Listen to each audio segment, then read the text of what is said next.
سورہ یاسین کی فضیلت، مشکلات و تکالیف، آفات و بلیات سے نجات اور اہم مقاصد میں کامیابی کے لیے سورہ یاسین باوضو اس طرح پڑھے کہ ہر مبین پر یا اللہ ہو یا اللہ ہو یا رحمان ہو یا رحیم ہو 11 مرتبہ پڑھے، اور جب کلمہ کن اذا اراد شیئا ان یقول له کن فیکون پڑھے تو یا اللہ ہو یا غنی ہو یا مغنی ہو یا فتاح ہو پڑھ کر ختم کر دے، انشاءاللہ تمام تکالیف کا ازالہ ہو جائے گا۔ باوضو سورہ یاسین پڑھ کر سرما پر دم کر کے آنکھوں میں روزانہ بلا ناغہ لگایا کرے، انشاءاللہ موتیا دور ہو جائے گا۔ سورہ یاسین روزانہ باوضو بعد نماز عشاء 7 بار پڑھے، یہ عمل قرض کی ادائیگی کے لیے اکثیر ہے، انشاءاللہ جلد ہی قرض سے نجات حاصل ہوگی۔ سورہ یاسین عرق گلاب میں زعفران حل کر کے اس سے باوضو لکھے اور عرق گلاب میں حل کر کے 41 دن پیے، انشاءاللہ بول چوک کے مرض سے نجات حاصل ہوگی۔ سورہ یاسین کو باوضو اس ترکیب سے پڑھے کہ پہلے مبین سے لوٹ کر دوبارہ پڑھنا شروع کرے، جب دوسرے مبین پر پہنچے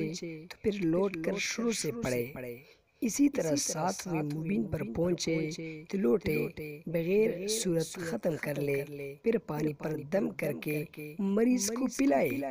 بارش کا پانی میسر آ جائے تو بہتر ہے، ورنہ جو پانی مل جائے اس پر دم کرے اور مریض کو پلائے۔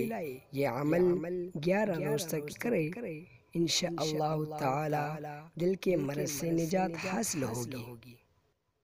جس عورت کا دودھ ختم ہو جائے اور بچہ بھوکا رہتا ہو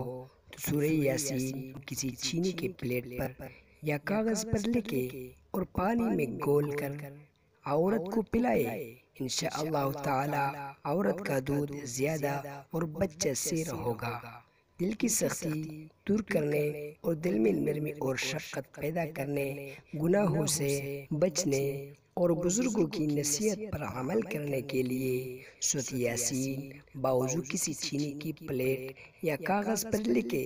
اور اس شخص کو پلائے، اللہ تعالیٰ کے فضل و کرم سے اس کا دل نرم ہو، نماز روزہ کی توجہ ہوگی اور بزرگوں کی نصیحت پر عمل کرنے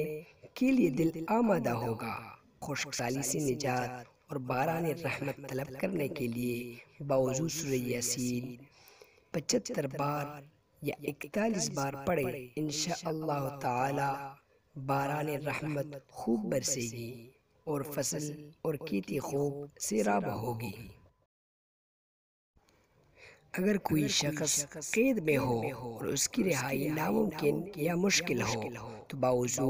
75 بار سورہ یاسین پڑھے، اور اکیلا نہ پڑھ سکتا ہو تو چند آدمی مل کر پڑھ لے، انشاءاللہ تعالی جلد ہی قید سے رہا ہوگا۔ ایک بار صبح و شام اللہ تعالیٰ کی رضا کے لیے پڑھے گا تو رضا اور محبت نصیب ہوگی، اور شفا کے لیے پڑھے گا تو شفا نصیب ہوگی۔ اگر ایمان کی سلامتی کے لیے پڑھے گا تو ایمان سلامت رہے گا۔ اگر دفع سکرات الموت یعنی نزع کے وقت کے لیے پڑھے گا تو آسانی نصیب ہوگی۔